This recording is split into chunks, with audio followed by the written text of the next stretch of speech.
Let's get into it, Sean. So, first we have to set this up for people that might not be familiar, even though I think almost everybody is familiar. So there's a gentleman by the name of Jim Cornette, and there's another gentleman by the name of Vince Russo. Jim Cornette was a very well-known wrestling manager. In the 1980s, he managed the Midnight Express, very well-known. Come on, everybody watching this knows who Jim Cornette is. Yeah, but I like to set it up for the casuals because, like, my wife doesn't really know. She knows a little, but not a lot, right? I like to set it up for the casual, Sean. All right, be patient. Don't take 10 minutes doing it, Jimmy. I do it in 30 seconds. Relax. I doubt it. Where's your Monster Energy drink? Take a sip of your Monster Energy drink. All right, that'll calm you down. Good, good, good. So anyway, in the 90s, I worked for WWE on television and behind the scenes. Later on for Impact Wrestling, later on for Ring of Honor, and he had his own promotion called Smoky Mountain. And then Vince Russo, of course, was a writer for WWE, went on to WCW, went on to Impact Wrestling. Those two have had a hate-on for years. And you can probably understand why, right? I mean, Cornette is kind of the old-school, traditional kind of mindset for wrestling. Russo was the more progressive, if you want to call it that, more controversial mind. One's from the South, one's from the Northeast. I don't know if that made a difference, but that's just a fact.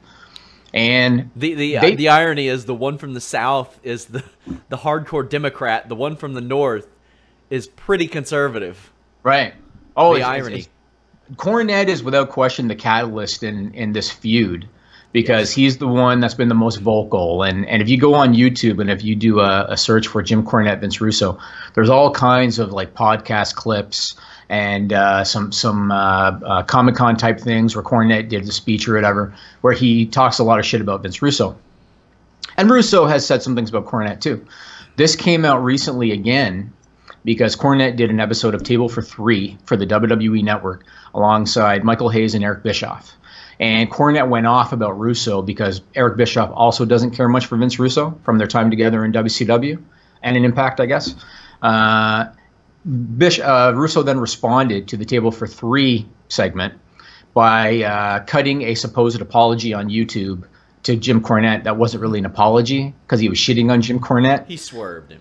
Yeah, he swerved him, yeah, but he called it an apology. So what happened was this week I said to Sean, we were talking about this whole thing and how they've gone back and forth. And I said to Sean, do you think it would draw if I could get these guys to do a debate? And Sean said, yeah, I think it would. And I said, do you think they'd be interested? And you and I both agreed that Russo would probably do it if he was paid. He'd probably do it. Cornette was the one that we weren't so sure about. And the other thing that we didn't know is what would be his magic number? Let's say he was interested. Well, let me cut you off. A lot of people are like, oh, yeah, sure you didn't know. The numbers that Jimmy threw out to me, now his introductory numbers were very realistic for something of this. This wasn't like something that he just tossed out. He was asking me, would you be able to go to a neutral location?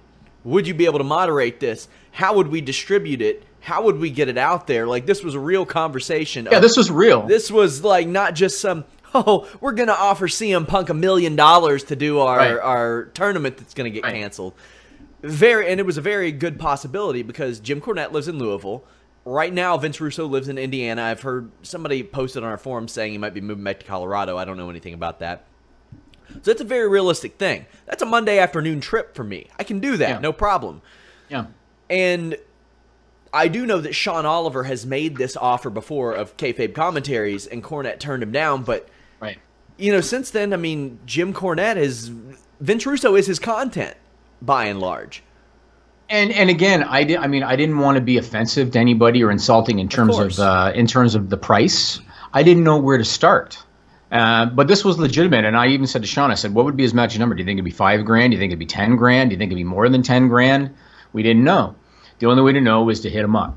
And so I sent Jim Cornette an email on Monday, June 12th. He responded to me that evening. I'm going to read my email to him, and I'm going to read his email back to me. And then I can't wait to see you. So I got to tell you, Sean, when I got this email back, okay, I chuckled and smiled through it.